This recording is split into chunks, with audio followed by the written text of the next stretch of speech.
Dear students, good morning. Today we shall learn about the League of Nations, the continuation of the lesson, the First World War and its aftermath.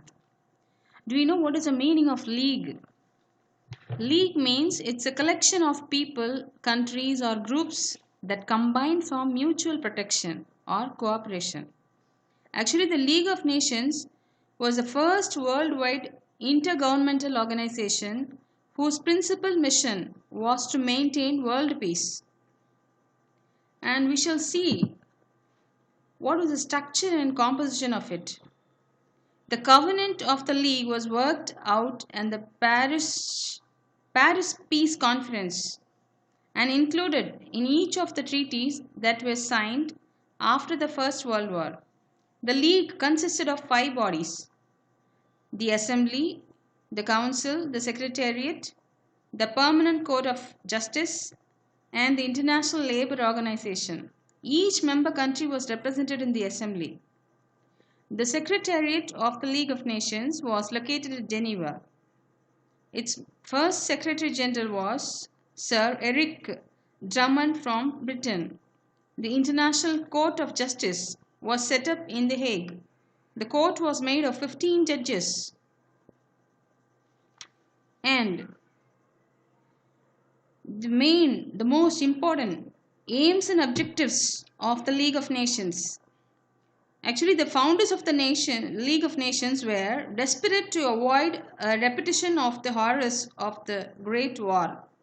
The main aim of the organization included disarmament, preventing war through collective security, settling disputes between countries through negotiation and diplomacy, and improving global welfare. The League of Nations was established at the end of World War I as an international peacemaking organization. The 4 members, actually the members of the League, if you see, there were 4 members. The most important members, they were Britain, France, Italy and Japan. Between 1920 and 1937, a total of 63 countries became member states of the League of Nations.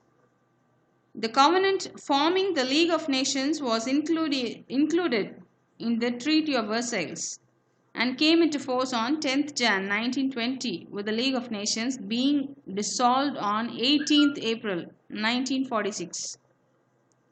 Its assets and responsibility were transferred to the United Nations.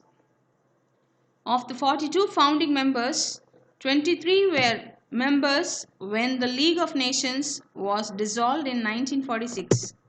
A further 21 countries joined between 1920 and 1937, but 7 withdrew, left, or were expelled before 1946.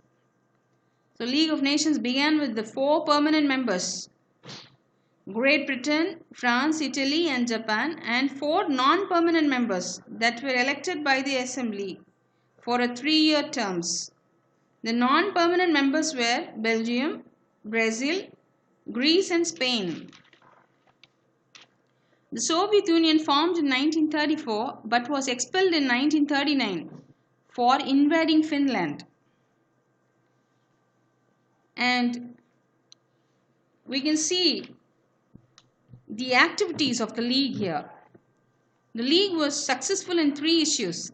In 1920, a dispute arose between Sweden and Finland over the sovereignty of the Åland Islands. The League ruled that the islands should go to Finland. In the following year, the League was asked to settle the frontier between Poland and Germany in Upper Silesia, which was successfully resolved by the League. So the third dispute was between Greece and Bulgaria in 1925. Greece invaded Bulgaria and the League ordered a ceasefire. And then you also see here in 1925, the Council of the League set up a commission to hold a disarmament conference to sort out the problem. But the proposed conference materialized only in February 1932.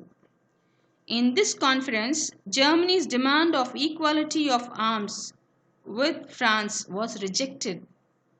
In October, Hitler withdrew Germany from the conference and the League.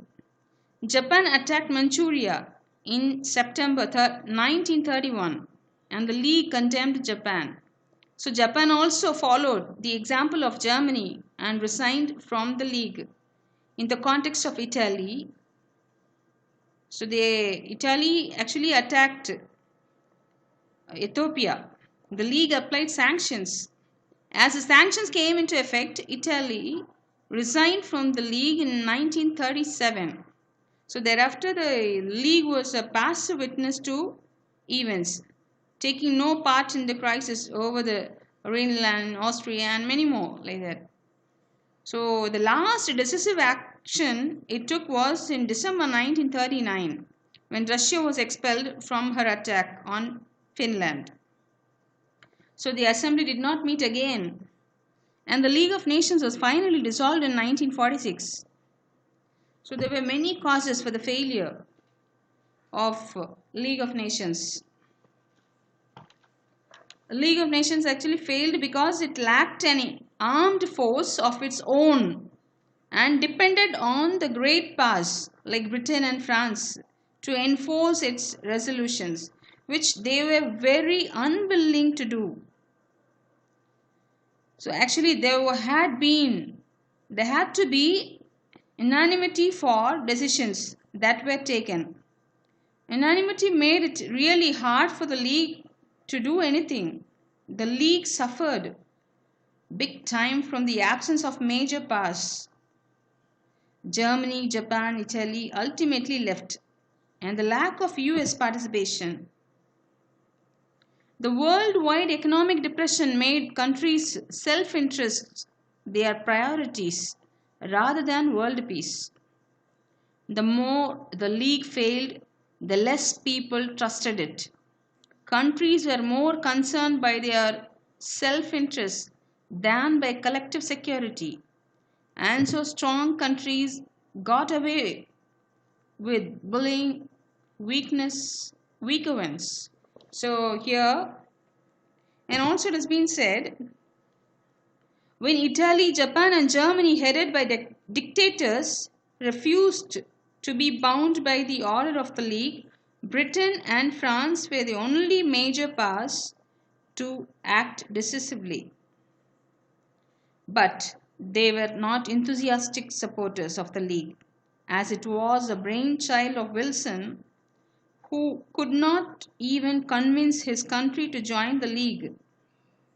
So students, so here we have seen the first World Peace Organization, that is the League of Nations, and its role in preventing wars and promoting peace been here.